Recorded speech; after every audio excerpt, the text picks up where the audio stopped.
Where's my gorgeous Kirstie? Jesus, Kirstie, you look gorgeous. Hold on a minute. I'm dressed like this, and you look like a supermodel. I always think you are a style icon, whether you've got your gold suit on or whether you're in your tennis gear. So,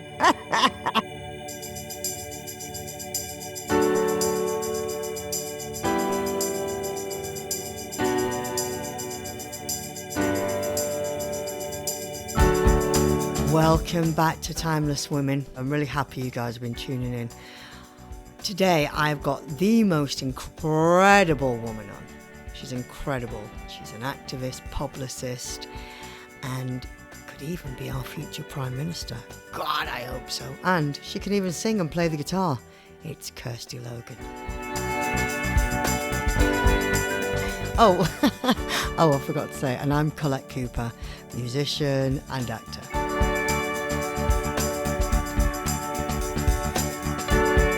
You look stunning because I've known you for a long time, and first of all, let's say hi to my gorgeous friend Kirstie Logan. I love her.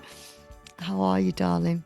you know what? I am so excited about this because you've just alluded to it. We have known each other for a very, very long time, half of my career. Yeah. And it's just so lovely to actually be with you on this podcast because I know it means a lot to you, and you've already interviewed some amazing people, and we've got so much to catch up about, and it just feels like the perfect space, doesn't it? Exactly. And you know, I only have amazing people on this. That's why you're on it. It's true. I love you. But you know what? I've seen you grow. You're a woman with so many talents. I was telling Mike, the producer, I said, you remember, I said, Kirstie can play the guitar. She's amazing. She sings. You do all these incredible things. I mean, you must get out of bed in the morning, Kirstie, and go, what shall I do in my life? Because I can do this, and count 1,000 things on your hands. You've got so many options. You're an incredible human. I fell in love with you the day I met you, didn't I? I just thought your energy, you've got such amazing high vibration, and you've been through a lot.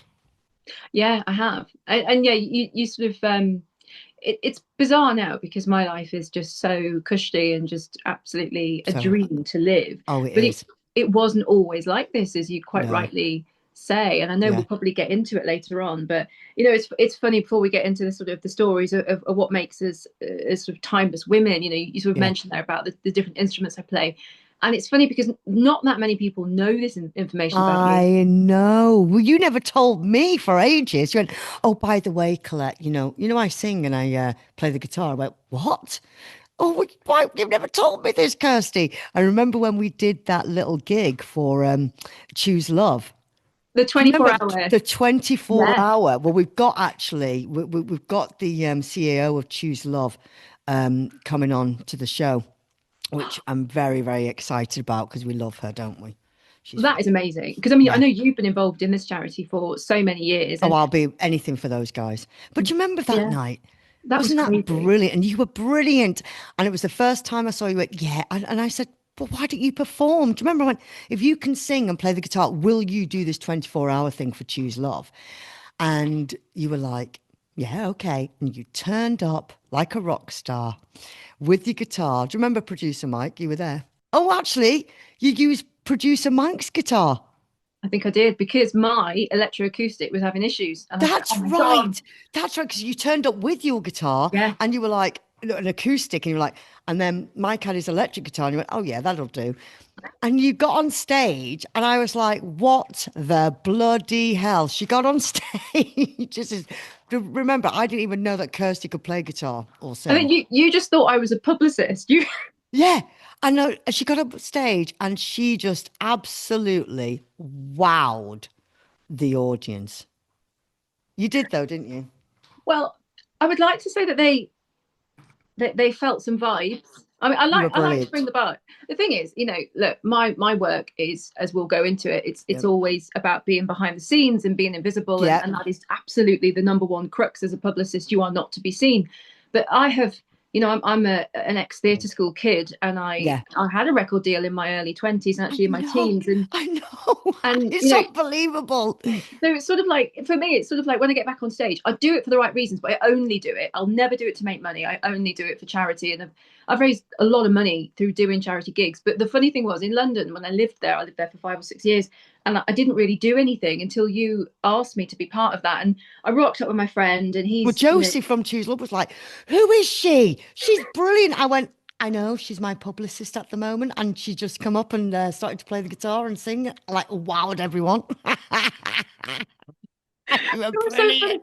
But it was hilarious as well because that entire year, you and Yeah, I were meeting quite frequently because yeah, we were working with Ronnie's, and it was that's Ronnie's right. Scott's 60th anniversary. So we were That's going to right. all these amazing gigs That's and right. vibing, and producer Mike was there, and there was so many amazing people, and we were seeing so many amazing acts, and you were performing, and it was hilarious because really only me and you knew that we had this bond. No one else knew that I even sang, and I Because never you even kept saying mentioned to me, it. "Don't say anything, Colette." Because I was like, you know, what I'm like, if I know someone's got all this talent, I'm just one of those people. I had, you know, this. I have to go, but you know, Kirstie, she's like, da, da," and you were like, "Don't say anything, don't." And I was like, "Oh, do I have to keep this quiet? This is awful." I was so like, "But Kirstie's amazing voice and Kirstie's amazing guitar playing," and you were like, "Don't say anything." I was like, "Oh, it was just," I just felt such a waste. I thought it was a waste. It was, I get that a lot, I do get it a lot, and Yeah. it's funny because when I sing, and well, I do a lot more of, I mean, my main instrument is cello and piano, and I I do it just to escape. I just escape with it, and I just love it. I feel like if I didn't have it in my life, I don't know what I'd do. I It's think I would be, therapeutic. It's yeah, therapeutic, of course, of course. But absolutely, and it's I'd got me still through so love many. you to do more. I'd still just love you to do I more. will do it for you. I'll come down and do a gig. Oh, please. Can we do that? Can we get you Yeah, to do it? Oh, Kirsty, I'd love that. absolutely. And also, on top of everything else, because I mean, we'll see little clips. Where obviously this is a podcast, but we do put little clips up. You'll see just how absolutely stunning Kirsty is, and always so gorgeous, always dressed immaculately and looks amazing. Tell us about your beauty. It's not beauty contests, are they? They are. Are they? What do you call it? No, the You Miss. know what? It's What? funny because What? I still call them beauty Yeah, contests they because are, aren't they? And in why my not? eyes, yeah, they are. They Yeah, are. Beauty is 100% part of it, and yeah, you'll have loads of people that go, "Oh, it's not. It's all about." Yeah, it's about being able to present yourself and being able to be ready and be able yeah. to do brilliant public speaking and Which debate you are brilliant. off the top of a hat. Yeah, And it's also about how you look. yeah. So obviously, you know that my journey to this has not been I know. This is linear incredible. This is like amazing journey. Please, let's talk about it. because when we met, I was 17 stone. I know. It's just like honestly, you know, there's a book in your life and a film. Well, Forget Bridget Jones, darling. wouldn't that be Forget hilarious? Bridget. This is Kirstie Logan we're talking about. Forget Bridget Jones. There is an absolute book here. There is, though, isn't there? There's a film. We've I got think to make so. this happen. There is, because I think we're, so. we're going to go through all your life, but I do want to talk about the beauty About that. contest and how you lost the weight Yes. because you were still beautiful, but you were a bigger girl. You were a I was bigger a big girl. girl. Yeah. I mean, Yeah, basically, I've spoken about it publicly, but I had gained, 7 stone after yeah, the very untimely death of my father. And yeah, I could not cope I just was so emotionally dysregulated and was really having a tough time mentally. Even when we met, my mental health was on the floor, and I yeah, just could not work out how to have a normal relationship with food. So I got very, very big. And I have rheumatoid arthritis, as you know. So you yeah, can imagine being bigger with rheumatoid arthritis is yeah, very, very difficult to manage. And it yeah, actually exacerbated my illness. So I carried on being bigger and being unhappy and hiding away. And obviously, with my job as a publicist, I was on red carpets, but I was definitely backstage. And I started to see photos of myself. And this is something I haven't spoken about before, mm, but you will know because you were there at a lot of those events. But I'd be standing around really, really very famous people who were made up, and I'd be in the background, and I would hate seeing myself in the background. I might yeah, be walking past, or I might be still on my phone. That's what happens when you're a publicist. You're photoed behind the stars, and I just remember being really, really embarrassed by this. And then there was a photo of Zac Efron where we were going to a premiere. I wasn't working with him. I just been pulled in at last minute to work on this premiere after work one night, and I was walking behind him, and I was obviously in my own world, and I was smiling to myself, but I looked ever so sad in my face. I looked so sad, and I was so yeah. much bigger, and I looked flushed and really, really unhealthy. And that for me was a real moment of, oh my gosh, this is how I look to other people. And what was really sad about that was one of the executive producers of the film actually is like basically my second dad. He owns a very, very big film company. Him and his wife looked after me when my dad passed away, and he hadn't seen the weight that I put on. Um, and he was actually the client of our publicity agency that I was working for, and obviously he came up to me, big cuddles, and he was so lovely to me. But I didn't realize, he said to his daughter later on, because she's my best friend, and she told Yeah. me, she said, "Oh, Dad said, God, Kirstie's got really let herself go. She looks like a whale." So I Oh, found this babe. out afterwards, and that was so painful. And around the same time, you and I went to a party. I think it was at Ronnie's or somewhere like that. It Mm, was around the Ronnie Scott's anniversary, mm. and a guy sat me down, and he was like, "You're really, really attractive, and I would love to take you on a date." This guy was a model, by the way, and I'm there with my two friends, off duty. I thought I looked great that night. I felt really good. You always look great I though, just, darling. Even I just back loved, then. I loved Yeah. dressing up even then. And I Yeah. sat down, and he said, "I'd love to date you, but you'd need to lose 4 stone." And I was absolutely distraught by this comment. And the funny thing was, Twat. as he was What a saying this to twat. me, my friend caught a photo of my reaction, and I'm going to share that with producer Mike so they can see Oh, I'd love the that. photo. Yes. Because Yeah. I'm sat on a sofa next, you can't see him, but you can see I'm sat there with a glass of wine. Oh, I this was makes so, me crying. Oh, it's and that's what a twat he is. it was so horrible. And I remember just feeling like, you have literally made me feel as if I am so worthless. Because I'm not really the type of person that thinks about how much people weigh or what they look like. It's just No, I never know. been You're who I never am. judgmental. You've never been judgmental. You're just a beautiful soul, Kirsty. It was so horrible though. And I just thought to myself, that is a really, what came, what I took away from that was, says more about him than me. Oh, absolutely. And Crikey. I didn't want to lose weight because of it. It wasn't actually until COVID hit, Yeah. and I got admitted to hospital, and doctors were so, as we know, they just were so under resourced, Yeah. understaffed, so stressed. Yeah. And a doctor came in full PPE, and he said to me, "Your weight has exacerbated this. You've got hypertension, high cholesterol, you're pre-diabetic because you haven't looked after yourself. Yeah. You're not going to live a long life, and you've got COVID right now, and it's got to as bad as it is because of these weight related issues." Yeah. And I came out of hospital and thought, I need to change. So it wasn't all the nasty things that people had said to me. I'd registered them. Yeah. I was strong enough in who I was not to change Yeah. because of them. But it was when somebody said to me that this is your health. This is, Which that was is the calling. important. Yeah, Absolutely. 100%. And I then decided, I've got to do something about this. And I lived in Wimbledon at the time. I was walking every day and started running and started going to the gym. That's And right. then I It's like had, half marathon. You did some half I marathons. did. That was Yeah. that was this year. I mean, Yeah. I can't even imagine having done that back then. I couldn't even Yeah. walk half a mile. But the first thing I did when we were able to move out of that 5 mile zone was, I already had a house here in Wales, and I decided I was going to go to Wales and That's work from right. home. I remember when you went to Wales, I was crying. And I always kept saying, I've got to come. And you kept, come and visit. I mean, I never got to visit you. I'm sorry. I should have done Oh, that. you've got to come. Well, you've got to Well, come I'm because it's going my wedding now. soon. Yeah. So you've got to Oh, come. I'm bloody Um, will. Come on. so basically, moved here. Worked obviously still in London. All my clients were in London. Yeah. Working for a big Well, it's publicity fabulous. agency. And what I was doing every twice a day, I was going out for walks. I think we were only meant to be out for an hour a day, so I was doing 2 half-hour walks every day. And I just stopped binge eating. It was quite a lot easier to take myself away from London and actually be in Wales. And I had to cook for myself, because back then there really wasn't Deliveroo and those kind No. of places in remote regions. So I had to learn to cook. And I live where, well, my mum actually lives in the house that I own now, but on that particular, where she lives, that property that I own, it's on the top of a hill. So I was putting a backpack on and big bottles of water in those backpacks as almost like weights. And I was just walking up and down the hill. So 4 or 5 months later, I'd lost about 4.5 stone. And then within about the space of a year, I'd lost the full 7 stone. And it was the most Unbelievable. incredible moment of my life, because when I next went to my rheumatology appointment, obviously they look at your hypertension, the problems you've got, the morbidities that you might have, and they had gone. And I wasn't pre-diabetic. I had normal ranges of absolutely everything, and it was absolutely insane, to the point where, because I was still looking at myself in the mirror and I'd still look the same. Because sometimes what people don't realize is when you lose Mm. weight, it's the mental shift that happens afterwards. Yes. So you're sort of thinking to yourself, well, you know what? I've lost 7 stone, but I don't feel like it. And it took a long time to really settle in. And people sort of started to say to me, well, are you going to be wearing different clothes now? And I said, not really, because that's not who I am. I'm just always who I am. I've Yeah. always been well dressed, and I'll You've just always been continue to well be dressed. well dressed. Absolutely. Yeah.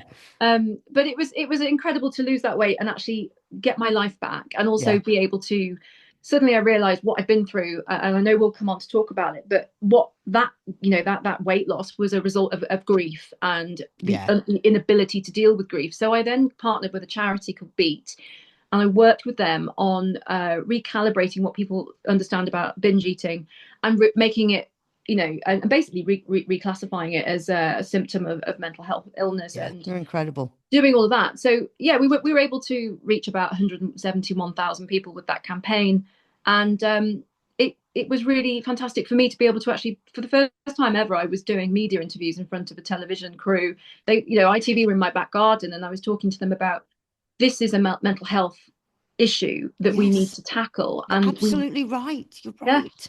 and also as well the way that we frame eating disorders, and also the way that we talk to people who have an eating disorder and how we classify it and how we diagnose it. There were so many issues, so I was working with this charity to tackle those and to lobby parliament. So that was absolutely incredible, and for the first time ever I was in front of a camera, and it was really bizarre for me because You see, i've be always in ever front of a been camera. I've always ever been behind the camera and putting Yeah. my clients forward. So it was great for me because suddenly I had a whole new tranche of skills that I could bring into my own practice. Because, if you're media training somebody, you really need to know what Yeah. it's like to be in front of the camera. You can't just say, oh, they're going to ask this. Well, how do you know that? Have you been in that? Have you been in the hot seat? So it Absolutely. was great for me. Anyway, long story short, fast forward, this year I was crowned International Miss Wales. I know this is what I want to talk about. See, I mean, I'm sorry, but you need to be in front of that camera, whatever the situation, because the camera absolutely loves that face of yours. But also, it's not just your face, it's everything about you, the way you talk, the way you present yourself, and your beautiful soul comes through, Kirstie. Tell us about winning Miss Wales. Come on. Oh my gosh, it was absolutely I've insane. seen the photos. You look fantastic. You just look fantastic. I Do mean, you know what? that's It was so great. amazing, isn't it? It Come was on, it think was so about much it. fun. Do you know what's fantastic about it is I've always been incredibly academic, and I have a master's degree in counterterrorism, and I'm really, really political, as you know. Yeah. So for me, beauty pageants are an escapism, and they're a really fantastic opportunity for me to get dressed up and also to do something really fun and do a bit for Yeah. charity. Yeah, So exactly. it was just the best feeling to, to find out I'm going to New York City in September to represent Wales. And I won it really because I'd come third in the UK heat, Yes, yes. and I didn't win overall, and I was thrilled for You the came girl that came third, third. though. Oh well, yeah, Still, winner to exactly. me, darling. That's winning to me. That for me was enough. And then a Yeah. couple of days later, the international organization reached out and said, what you have done, because I mean, we'll come on to talk about my platform, but I had been coaching a lot of people pro bono on the side of my day job. I provide a lot of kind of advice for people that might be doing media that can't afford it, Yeah. but that need that kind of hand holding. So a lot of women that are lobbying Parliament. I've got one client that's just taken a viral petition to government around endometriosis leave. So I've been working with her. I do all this Amazing. work, and that is my platform. So they recognise that, and they said, you've done loads and loads of work. We'd love to offer you the title of International Miss Wales. So I have. Oh, I mean, I my know there's going to be God. clips of my sashes and stuff. It was the most I'd insane love to get some feeling. clips of that. That'd be It great. is to have this beautiful crown to be able to wear, which is downstairs currently. But when it actually arrived, I was like, is this for me? And I just could not believe it. I get to dress up. I get to do a And those fantastic job dresses are in my. gorgeous. That yellow Oh, one. oh, isn't it amazing? Oh Oh my my gosh, God, you really, really, really suit that. It's that yellow so one. stunning. We Oh, need do a you know what? photo of that. Everybody else is wearing these really beaded, fitted, sexy Yeah. gowns, and I just thought, no, I'm going on in what is me, which Yeah. is But that bright is pretty yellow. sexy too, though. Oh, it's fabulous. Very sexy too. And the way I see it is yellow is the color of joy. And where I am Yes. currently is I feel like I've really accomplished being able to rebuild my life after what's happened to me. So to be able to stand on the stage in that yellow dress and connect with people, it has been amazing. And so what I've done since then is obviously I'm preparing currently to represent Wales in this coming September. I've got another 10 or 11 months now. But a lot of that is, yes, it's around That's how you look, fantastic. it's around how you walk. Yeah. And there are numerous offstage rounds that actually make up 80% of the award criteria. So there is a public speaking round, Yeah. there's a business plan round, which is called the empowerment plan round. There is a social media round. There is also a photogenic, but there's a debating part of it. So the rounds that I tend to do quite well, and there's obviously a private interview, or the private interview, the public speaking, the business plan round, because of course I just sit there and I'm like, well, okay, well I do this for a job, so let's just crack on. So I won You the smashed business it. plan round. You When I smashed did it. the when I did the UK final, I was really over the moon actually to win the business plan round. So what I do, my whole platform is called Yeah. Media Matters. Yeah. I help people who have a really important story to tell, but may be vulnerable, Yeah. and that may need some additional hand holding when they're talking to journalists. So I use all of my own resources that I've always had. I don't use anything to do with my day job. And on the Saturday and Sunday, I will just provide pro bono kind of advisory to them around, okay, this is where we're going to position your This is story. great. This is how you You're set it giving up. something back. You're really giving everything back. Do you know what I mean? I Like would like to helping think people. so. You are, but you are. That's just so wonderful to be able to use that platform and give back, you I know? think, I mean, I'd love for people to think that it's giving back. I mean, I certainly endeavor to do that. Yeah. But what's been amazing for me is, I've met people this year who need my help, who have got really life-changing stories and petitions that they're working on. And we've been able to shine a light on those in a really, really positive way, not just local press. I'm talking Sky News, Yeah. Oh, GMB, Washington absolutely. Post. You only go big, darling. I know you. Only go big. But also, it also has to be quite, I can't just work with anybody. If somebody had budget to work with me, I wouldn't be able to work with them. But it's got to be for the right reasons. And it's Yeah. always women, always I women. I'm know you're sorry. so amazing with women. You're like me. We're real advocates for women, aren't we? We love to see Yeah. women win, and that's still quite rare, sadly. Exactly, and that's It's one so of the rare reasons for why I like these. women wanting other women to win. And this is what I love about you. You know, that's why we clicked straight away. It was just a real, But don't you think though that solidarity. we have women have too much to deal with at all times, Yeah. and I do feel that it doesn't matter what gender equality, kind of struggles we've already had to deal with, and how many strides we've made, we still have issues that we have to deal with on a personal level all the Yep. time. And All I the just like to time. put myself in situations where I'm surrounded by women who are on the same page as me, who support me, who I can share my support with, and who we can grow together. I just think it's so Absolutely. lovely to be able to have friends that are on the I same page agree. as you. And I do Totally think agree. the older you get as well, I do think Yeah. there's something to be said about your friendship group gets smaller, Yes. and they are different types of people. And Yeah. to have one strong woman in your life would be a privilege. To Yeah. have multiple is a blessing. Oh I really do God, think yeah. that. You've got to just surround yourself by those people. And like Yes. you said, as you get older, you start filtering and you think, this is who I want in my life. It's so true. But I want to also touch on before Miss Wales and before the weight loss. I want to talk about your real struggles, what Mm. led to that with your dad, and because it's a harrowing story, you know, and how you've got through that takes some strength. I mean, I've lost both my parents, but in a different way, and it takes strength, which is we've talked about this before, and I want to know how you actually got through that. Do you know? I don't know. I've never really. I wish there was a magical formula that was like resilience plus the ability to recognize what was to come. But I genuinely feel that it was just me the entire time thinking, I will get through this. This too shall pass. And That's strong. there is a saying from Les Mis which has always stuck with me, and it is my mantra through life. And it's really moving actually when I'm so I'm about to share what actually happened. But Yeah, before I do, I'll share this one saying, which is, even the darkest nights will end and the sun will rise. yeah, And I live by this. And I think it's something which probably has kept me going in the sort of great mantra. the moments of darkness. Mm, um but yeah, you are right, it has been a journey which started 10 years ago. yeah.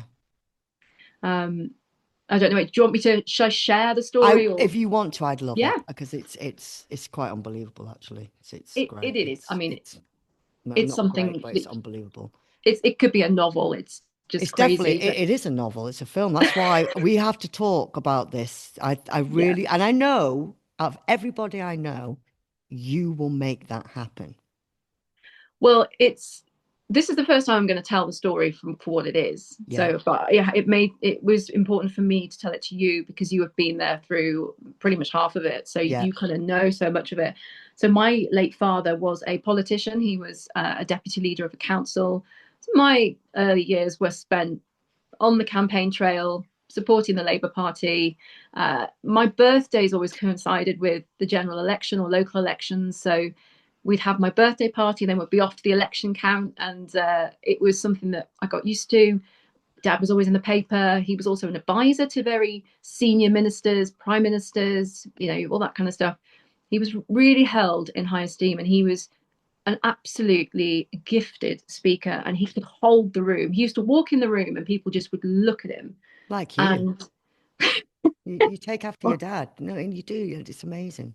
but it's what he had was this magic. Yeah. Somebody once said about him, some people walk in the room and they light up the room. You walk in it and you electrify it, and that was so true. But he was so kind, and he was a qualified solicitor. So in addition to his political work, he was also a senior law, he had a law firm, and he would do loads of pro bono work for his clients, which was really not the right thing to do when you're trying to bring money in for a law firm, but that's just what he wanted to do. Yeah. So he'd help people in their redundancy things, and there was just so many things that he was doing. And obviously, as a politician, he would just change lives, and he was responsible for putting Coventry on the map. Before it won the City of Culture bid, it was him that started it. And it was something that he really wanted to drive through, and he brought millions of investment into the city. And then I graduated from my master's degree in August 2015, and at the top of my class, and he was just so proud of me. And I managed to secure this great job in London, and he helped me get a flat, and he was over the moon. He was just so proud. And I got settled in my flat, and we were texting every night, and I'd only been there about a week. And he was acting differently, very, very differently. And I just thought, something's going on there. I just can't work out what it is. But we'd never really been apart. It was just me and my mum. My mum was very poorly for many, many years. Yes, so she was in hospital, but it was just me and my dad, really. Yeah. So he basically went very quiet on me. And I was trying to get through to him. I think it was the third day of my first job. And I'd got an idea, which I thought was really, really important, that he needed to hear about for Coventry, which was about bringing a tram system into it, which sounds really stupid, but we're both really political. And I was like trying to get hold of him, being like, why wouldn't you answer the phone to me? Yeah. But I knew something was wrong, and I just couldn't get hold of him, and he wasn't texting me. And then the next morning I'm in work, and I get a phone call from his one of his colleagues, another politician. And I'll never forget what he said to me. He said, "Kirstie, I'm so sorry to tell you, your dad has passed away." And I'm in the house now with the police. They're going to speak to you. And I remember getting up out my chair and being like, what? And screaming. And I spoke to the police, and they said, we don't know what has happened. This will be an investigation, because he hasn't seen a doctor. That there will need to be a coroner investigation and an autopsy, blah, blah, blah. And I gathered in that moment that there was quite a few people at the house. So I get put in a cab to London, to Euston, and then I obviously get on the train and come home. And I got back to the house, and it was just a free-for-all. My dad's colleagues were there. I mean, it's really weird. They were his council colleagues. Why were they in my house? My dad had just been taken away. So bizarre. So straight away, I felt like his colleagues were trying to take over, and I could see something was going on that maybe I shouldn't really know about. We didn't have a clue what happened to him. And went to the mortuary, said goodbye to him, all that kind of stuff. And then, obviously the police, they start coming around. So I was sat down, and straight away, out of nowhere, they told me that he was about to be arrested for having committed fraud, and that this was a big problem. And, it was something which they hadn't arrested him yet, but it was at the point where they had said to him, you need to come into the police station. Yeah. Had he resisted that, he would have been arrested. So I'm sat there thinking, what do you want about? What are you talking about? This is just absolute nonsense. It was really sparse. The details didn't really make sense. And I couldn't process it. And I still can't process the allegations against him. But he obviously was, from what I gather, he was being blackmailed. That was quite clear. And he had gone, and he'd obviously committed fraud against a member of our family, a very elderly member of our family, his cousin. And we don't know why and where it led to. And they just couldn't get to the bottom of it. However, he knew he was about to be arrested, and a journalist knew. And this journalist was making threats, and they were threatening to out him. And a couple of weeks before he died, he was having fights with this journalist, and this journalist was being awful about him. I don't think the journalist knew prior to his death about it, but was just doing a witch hunt against him anyway. So he was incredibly depressed because of that. And then course. this happened, and then he found out, obviously, he was about to be arrested. He would have gone to prison. Do I think he did it? Yeah, I do think he did. And I think his life was about to blow up in his face. I don't think he could face that. Um, so Why did he do it, do you think? the do you mean the fraud? Yeah, why do you think? Was it Which unintentional or I think he was black. I mean, to be honest, the whole family think he was blackmailed. yeah, We've never been able to get to the bottom of it, and I think yeah. that That's what I think. I think something was going on. yeah, yeah, But we just can't. There's never been any evidence of anything. yeah. We've had a couple of calls over the years from people. I remember when he died, somebody called the house and said it was suicide, and they just hung up. And I was thinking, like, who is that? And that was very frightening because that was the first time that was mentioned. Um, but obviously, the police start coming around, they started interviewing me. They quite quickly knew I had no idea. I had nothing to do with it because Yeah, of course. I can't even explain what he did. I mean, in terms of, I think potentially because I'm still upset by it, Yeah, of but I course. can't even get to the crux of the technicalities of how he did it. It Yeah, just doesn't make any sense for me. So the police, carrying on in their investigations, see whether anybody else was involved, and there were other people involved, and I think those people were more involved than people think. Anyway, in the meantime, I then get a call from the coroner's office saying, can you please tell us what medication he was on, and can we come around and collect it? And can you please tell us where he got amitriptyline and all these other things from? And I'm sitting there thinking, he's not on amitriptyline. He's not on he's not on liquid morphine. He's not on all these big, these huge sort of tablets. He's not on them. yeah. I knew because I used to collect his prescription for him. So I'm sat there in the kitchen going through what he had, and then looking at the list that I just written down from the coroner, because obviously she didn't give me any like information apart from I need to know. And I'm like, the tablets that she has mentioned are really serious tablets. They're not here at all. I don't know what that's about. Long story short, I called one of his colleagues and said, "Do you know about this?" And she said, "Yes, actually, yeah, they were on the mat next to his bed, so I actually put them in the bin." And I was like, "Right, okay, so why did you do that?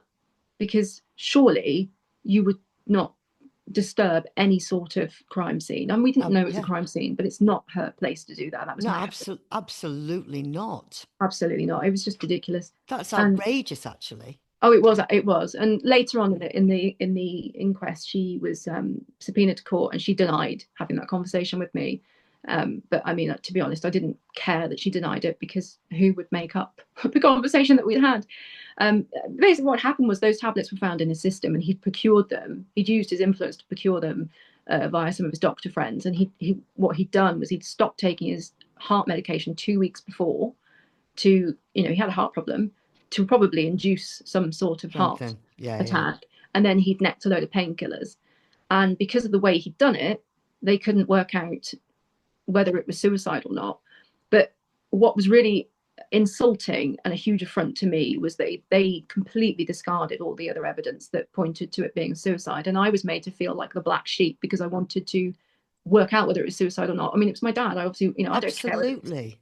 I deserve to know. Of course you do. That's So just like they'd taken they'd taken statements off my mum. My mum had information that pointed to that, and they discarded that. My mum's a police officer. Like you should probably take evidence from a police officer yeah. as being credible.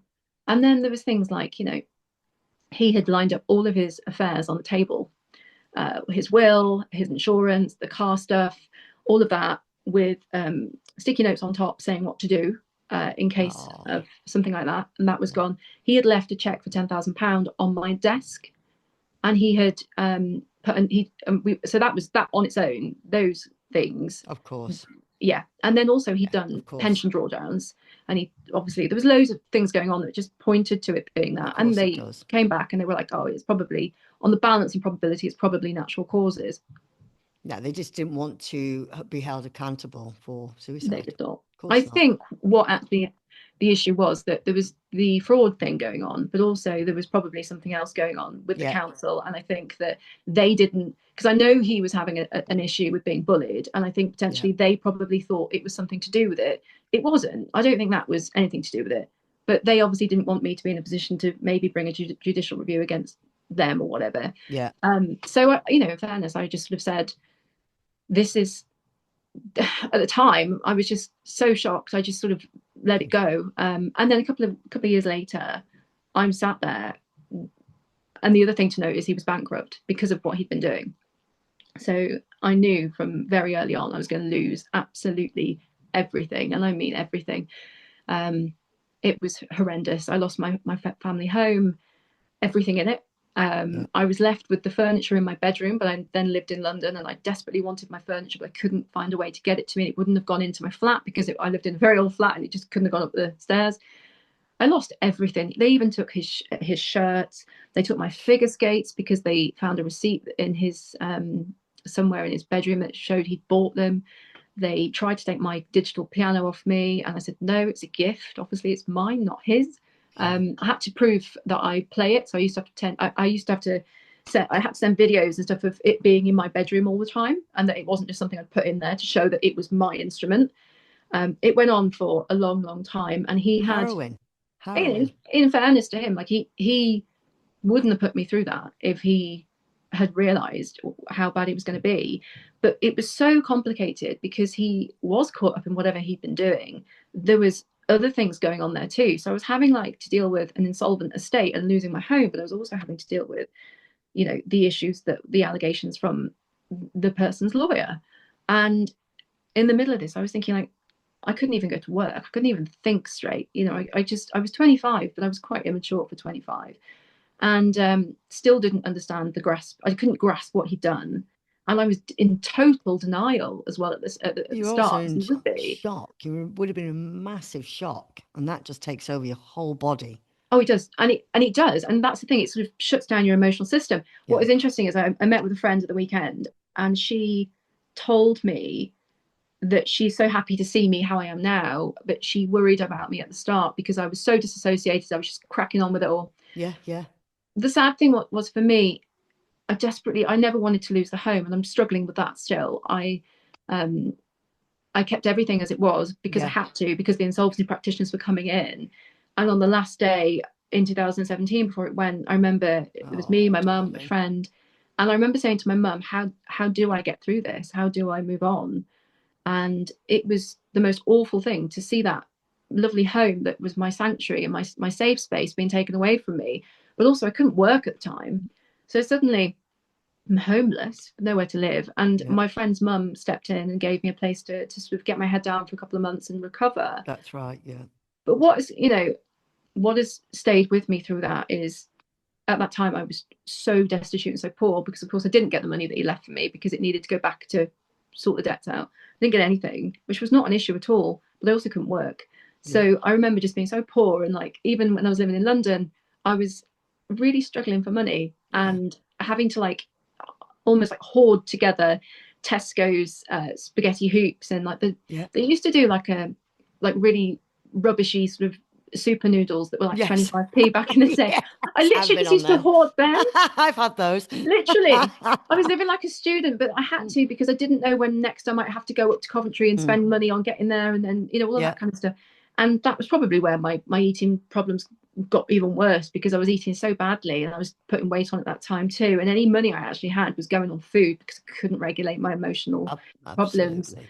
And then so it carried on, and then I eventually, obviously, I got a lovely, great job, and sort of I was working in publicity, and that really helped me because I realized that I could help other people even when I was not feeling great myself. And one thing I've always done, which I know that even anyone that's ever worked with me will attest to, is that if I've got a client, I put everything into that client Oh, and I you do, protect Kirstie. them. You really, really do. You really Because do. what I know is that that journalist, before my dad died, he sort of arranged a witch hunt against him, and then he did it after he died as well, and he brought my Oh, name it's into it. just so evil. It's so evil.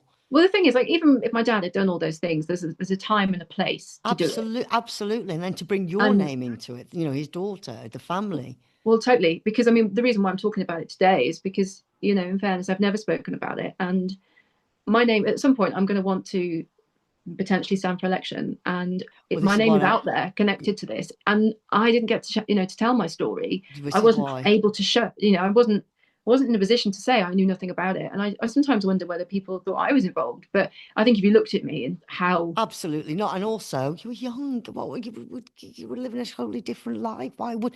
And your dad's not going to involve you in no, his business, you know. because But he you loved should me. talk about it. You should go because I want to talk about that. You're going to stand for election, which is amazing. And oh my God, you'd be phenomenal. Do you know that? This is something where I really think you would be absolutely phenomenal, amongst everything else. But I can really see you, Kirstie, in that role. When you do a campaign, this is you'll know this anyway. I'm teaching my grandmother how to suck cocks here. Hold on, sorry, can we say that? But you'll know that you'll be doing a huge campaign, Mm, doing all the breakfast shows, all the news, and you will talk about this story, you mm. know. And Well, I it's will. really Yeah. important. It's really important to, you Mm. know. And the thing is, I often lie there in bed and think, what will happen when everybody puts it together and they realize what my dad did, because I'm not responsible for that. Well, of I course you're not cannot be held responsible, responsible. and you won't be held responsible. It's nothing to do with you. You're separate entities. We can't, just because of who our parents are or our relatives are, we can never be accountable for their actions, no matter what, you know. And Absolutely. Yeah. you will get some evil journalist trying to, but make it go in your favor. Well, that's the thing. I mean, that's what we're doing here now, is actually we're Yeah, taking the steam out of it, because right now, this being on the internet, I can say in the future, oh, I've spoken about that publicly. And I've done so, absolutely. and I'm not sitting here being totally media trained about it. This is a very honest interview where I haven't prepped for it. Absolutely. It's between two friends and we're Yeah, chatting. I know you, you know, how amazing, what amazing, beautiful person you are. And I know of all the amazing, brilliant, great things you've done and doing. And I think, you know, I would vote for you. Let's put it that way. And I know millions would.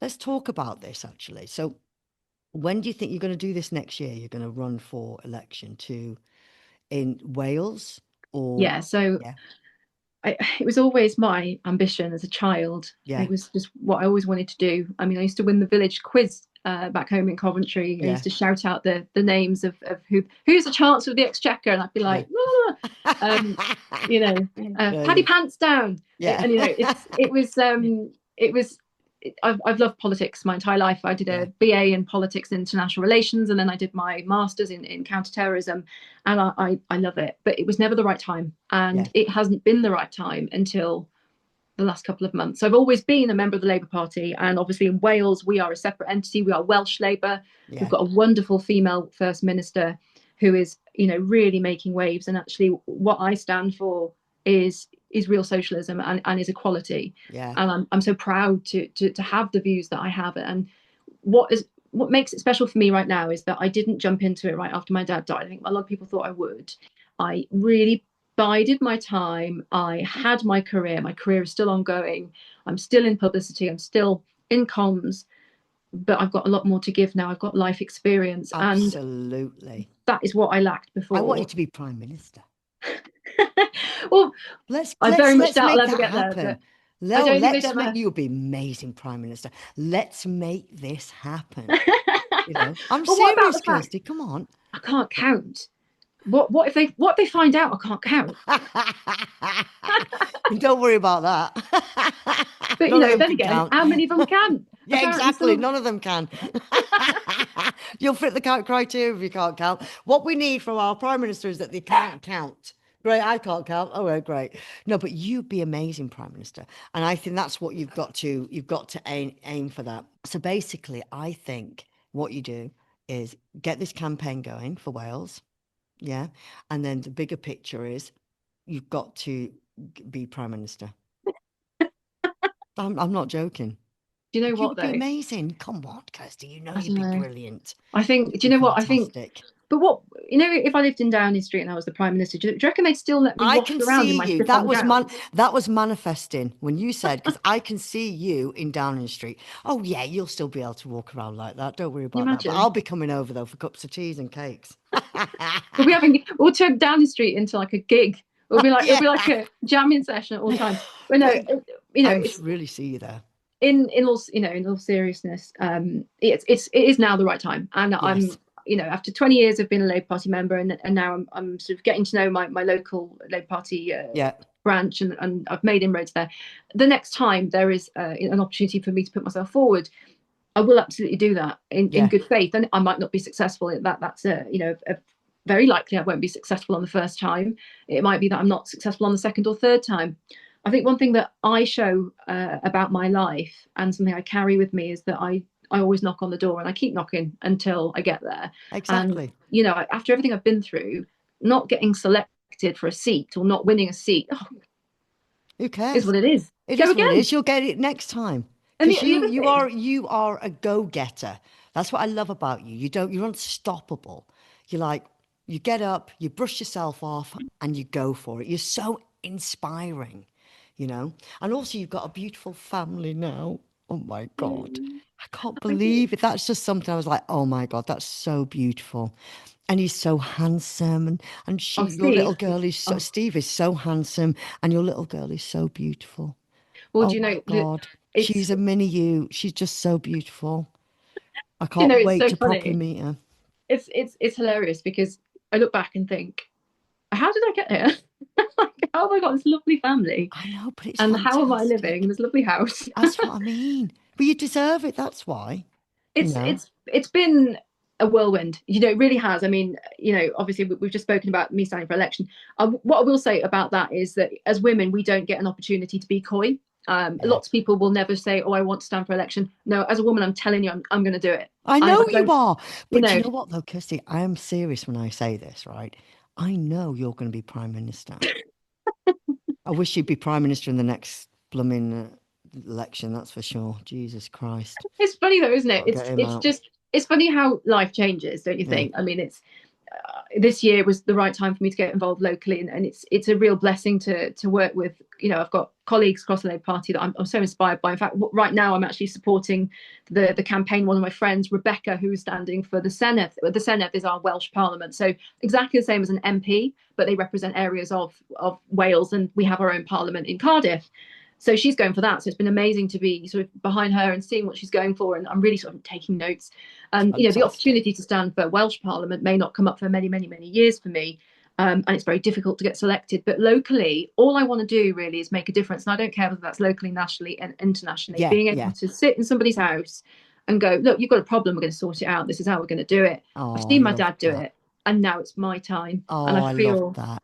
it ties in quite well with having a family now, because actually having this lovely family unit is really given me the stability and the confidence to be able to do it, because I make decisions as a somebody who is in a relationship and is now engaged about life that other people are making, and it's I'm a person. I'm somebody that lives a normal life, and I'm Yeah, affected by the same things. I'm affected by the bins not being emptied or the road absolutely. Oh, let's rubbish. go And down that bins and rubbish situation.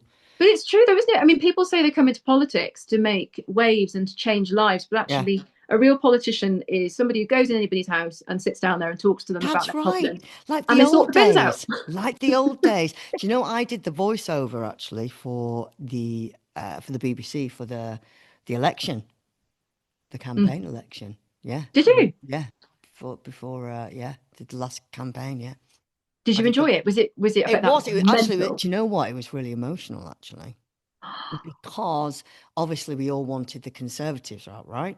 Yeah. And obviously the BBC they can't be so biased, they try and be in the middle, but you could see the writing of it was biased. You could kind of see it was bending to the left, which was great. So it was bending to the left, and it was just little things. It was just really emotional. The way it was done was really clever. So it wasn't just me. There was a few other actors doing voiceovers on it, and they just spoke about things like it was just things like just daily things like the bins and Mm. but it was a real caring little film. I wish I'd had it up actually, and it just showed everything that the country had been through, Yes. all the years and the struggles, and how you know Labour's going to change that. Um, so I remember doing the voice, and I got really choked up, and I said, "This is really emotional." And the producers of the film were there, and the BBC, and they said, "Well, that's great because that's the reaction that we want." Yes. Um, and I just think those films, those political films, are really, really important. And I just think, what would your campaign be? I mean, I think it's something that you're going to have to think about. And I think it has to be strong. And like you just said, Kirstie, going into people's homes like they used to decades ago. You know what I mean? I remember growing up with that vibe. You have your local MP and they come into your homes for a cup of tea and things like that. And that kind of doesn't exist anymore, doesn't it? I loved Glenda Mm, Jackson when she was an MP. She was brilliant. And I think that's a really great campaign for you you could do some mini films and start going into people's homes and asking what they want and what the proper issues are. And it could be as small as anything, but there could be, the heating costs too much. Are the government going to stand in and step up and say, okay, we've got to sort out this water situation? mm, The water bills are through the roof, and we need the government to step in and cap it. Or they need to somehow, we need other water companies as for competition, because that's the reason why there's no, this is here anyway in England.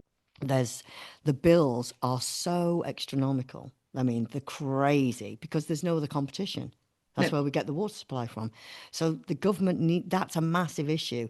The bills, the everyday bills are an issue. The government, what we generally, I would look for, and a lot of people, you'd want your MP to come into your home and say, okay, what are your struggles? Okay, well, the bills. Okay, how are we going to sort this? The government has to step in and cap it. Do you remember when phones came in, mobile phones, when they were first kind of big and the bills were really big? And the phone companies would charge if someone called you.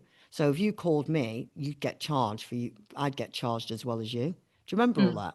I do. And the government actually stepped up and said, no, this isn't right. You can't do that. And they stopped all that and they capped it and it made it very affordable for everyone. The government needs to do that. This is what the people want from the government, Yeah, yeah. These bills are just crippling everybody. I mean, the water bill more than anything, I just can't get over it. It's literally doubled from last year, as you'll know. Yes, and I think you speak to a very important point there. Mm.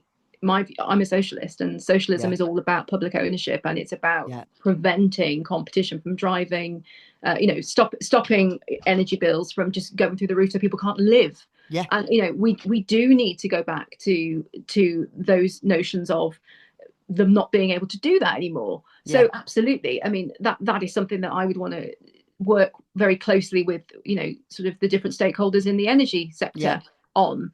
I think locally here in Swansea, unemployment is a huge issue, and yeah, poverty is a particularly important issue here, especially where I live. I live on in an area where there is mass unemployment and huge poverty and yeah, child poverty.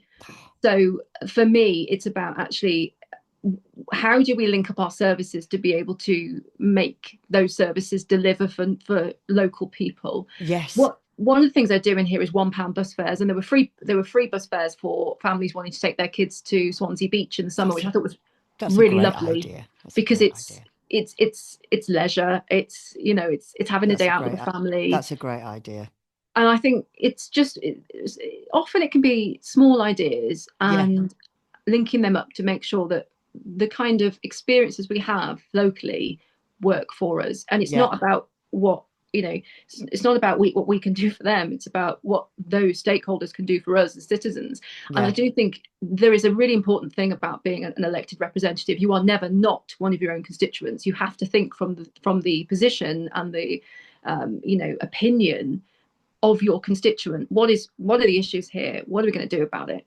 But I think diplomatic tact is something which I do quite well, and I yes, think will probably serve me quite well um, in any room, because I do that in a job. I yeah, do that day to day. I think one of the big things I'm really, really keen to do is campaign quite fearlessly yeah. and like there's no tomorrow on women's Well, issues. I would love to help you do that, help you right behind you, campaigning for you.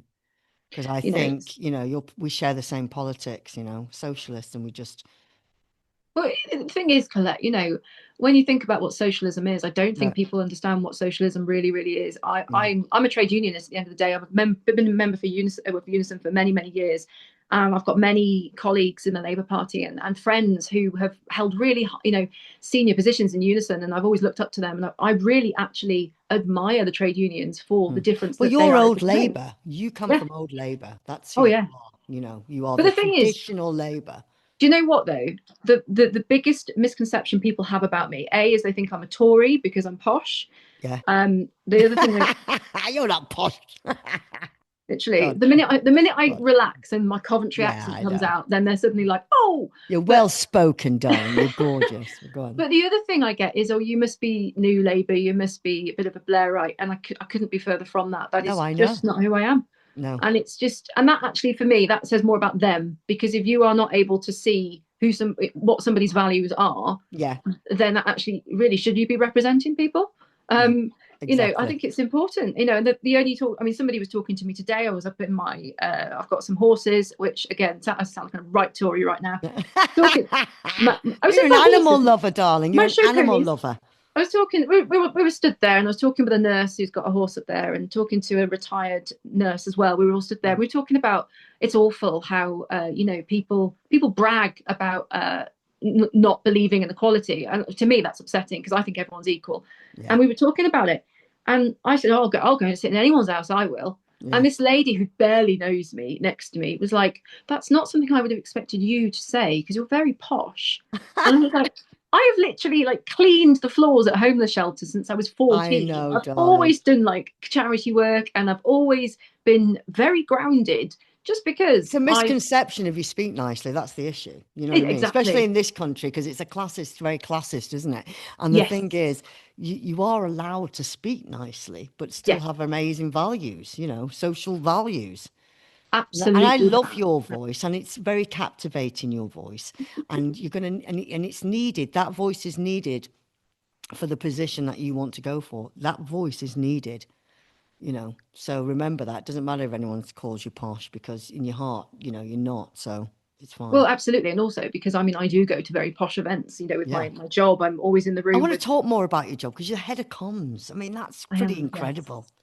Yes, I am. I'm a head of comms for a royal charity. I Isn't can't it say very much fabulous? about it, No, no, of but course, of course. it is a really pivotal role I'm the first one who has done this role, and my job is essentially to really communicate the benefits of reading, and we do like lots of different neuroscience that looks at the benefits of reading, and how that plays into health and well-being, and so to be able to do that and really make a difference with that is beyond anything I've ever been able to do before. And the people I meet are amazing too, and I get to stand in So rooms with great. with the greats. Yeah, I stand in a room, and I often think to myself, oh my gosh, my dad would be so proud. I'll be he is stood next to proud, someone, darling. He's and looking over you and he's proud.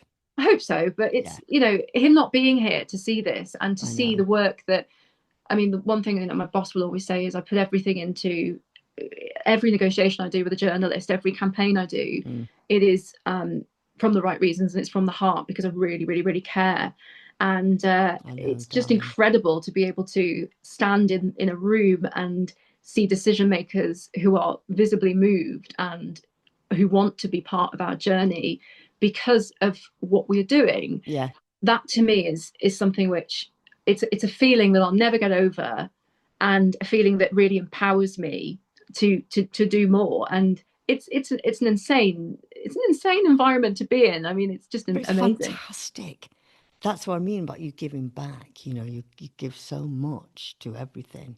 Oh, darling, I've loved talking to you. I could talk to you for days and days. Well, I'm going to, because we're going to see more of each other now. We And I are. want to help. I want to help as well, like help campaign, whichever way I can, like reposting stuff. And, I just think it's really, really important that we have women like you in Parliament, babe. I really do. Well, the funny thing is, it's Steve and I talk about it a lot, and it, Steve actually works for the government. He's a Oh, very does he? yeah. You're my handsome Fantastic. Steve. He's Everybody so knows him. handsome. He's so handsome. Tell Oh him I yeah. said he's so handsome. He is a civil servant, and he is just the most intelligent and just, oh my gosh, you know how like you and I are really creative. Yeah. Steve is the other side of it, where he's really organized and just so organized, and I just wish I could be like that, but it works. Oh, I We're wish like I yin could and be yang, you know like what I that. mean? Yin and yang. Yeah, a bit like me and Mike. Yeah, yin and yang. I wish I could be that organised. Crikey. He does the logistics, Yeah. and I do the creativity. Oh, so you're just like like the most amazing couple. I'm dying to meet him. I'm really dying to meet him. And the funny thing was, he was the I wasn't interested in dating at all when I lost the weight. When I lost the weight originally, I had lots of different offers from men, because they just always do, don't they? They come out of the woodwork, But don't they? you Left, right, did and have lots of centre. offers from men before you lost the weight anyway. I You're did, always yeah. still I very was beautiful. Men were, but straight away when I was sort of, slimmer again, they all started coming at me, and I thought, oh, well, we weren't interested when I was bigger, so I'm not going to go out with you now. Good for you, yeah. And then all of a sudden, I met Steve, and I knew, bizarrely, I Mm. do sometimes think I'm a bit psychic in that respect. I knew from the first date that he was the one, and that was going to be it. I just knew, and I Oh, just was like, and it's weird because it's not like this fiery, passionate love. It's a slow burn. We're best friends, I it's love that. totally different to. Yeah, but that's good. That's a partnership. You need that, Absolutely. We you know? are very much partnership, and he is very supportive of my work. And I think he feels currently as if, you know, that he thinks I should probably do politics in some respect, and he's No, I trying to think you work out should. how I should do that. Honestly, Kirstie, do you know what? I can really see you, and I'm not just saying this. And I've always been right about stuff. I can really see you in 10 Downing Street one day. Maybe Honestly. I'll And then you'll be. say, Collette, do you remember when you had me on the podcast just a few years ago? You said I'll be in 10 Downing Street. Well, guess what? So, maybe not this next election, but it'll definitely be within the next 10 years, I reckon. Do you know? I would. I mean, to be honest, do I want to? Do I want to be prime minister? Probably Yes. not. Oh, But come on. You're saying this. Do you know what? You say this now, but once you're elected in Wales and you get into the nitty gritty of stuff and becoming successful and you're solving problems, well, problems that need to be solved, you will have a different mind. You'll want to do further. I know you. You'll go, you know what? Yeah, I think the next step is this. I think it will be interesting. It'll be Mm. strange for, obviously I've got, my daughter's just about to turn 3 now, and it will Yeah, just be very God, interesting for her, because she comes out on the campaign with me already. We go I out love that. leafleting together. I love We're, that. and it's weird because that's what I did when I was in the push chair as well with my dad. What I will do differently for my daughter is I'll make sure that, I mean, my parents were always very, very, very, my mum is not a member of the Labour Party and never will be. Yeah. She's got different views totally. So my dad and my mum were quite different in that respect. And I sort of went my dad's path with Lily. She's going to come into the world, and there's going to be lots of different parties. And I'll make sure that she just has the information that she needs to be able to make a decision on what her values are, Yeah. and and I think it's really important as well. Like I've always been a socialist, but I Yeah. haven't always been like massively ramming it down people's throats. And I think it's important that people know that they don't have to be a member of a political party, and they can change parties if they want to. Yeah. It's just how politics works. And I want her to know that whatever she chooses, unless Mm. it's reform, um, Yeah. Yeah. Yeah. I will Exactly. You can't support, let her go down that route. literally. Can you imagine? But I'm hoping that Mm. she will have the same values that Yeah. Steve and I have, which are, quality, and also equality to me doesn't mean taking away from people who already have a platform. And that is so Mm. important. I think that's one of the things that stands me apart from potentially other candidates, is the fact that I will not take somebody off a podium just so that somebody else can No, match you're not their. a cat eat dog. You've never been.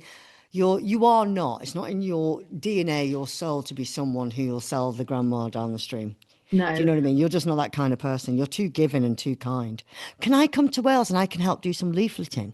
You can help do some leafleting, absolutely, and we'll do Oh, we'll be do a. brilliant Why fun. don't we organise for you to do like a gig here as well, Let's do and it. we'll do that, and then we'll get everybody along. And our local MP is like the loveliest guy. I think he's going Yeah. to be the next prime Well, minister. why don't we He do loves music. that? We'll get him out too. Yeah. And we'll do a whole thing. Let's really go to town on this. I think we should. I think Yeah. that'd be great. You, Let's do why it. don't you write a theme? Like how Matt Lucas used to be like, write the theme tune, sing the theme tune. When I stand for election, why does Colette's written the theme tune? She sings the theme Yeah. tune. She's I mean it. I will. That would be just brilliant. I love you, too kind. Kirstie. I love you. You're amazing. Thanks, Kirstie. Thank you.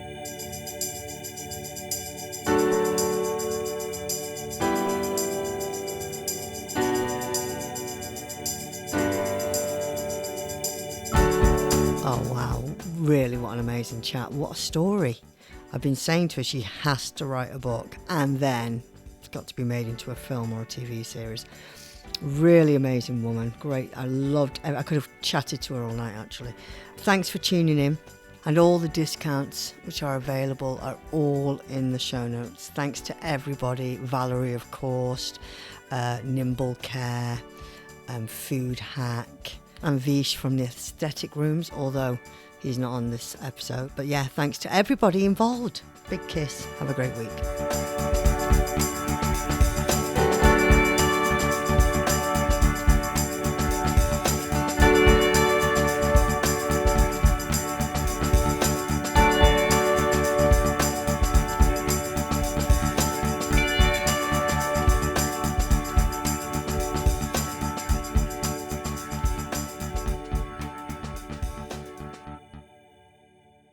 Pod people.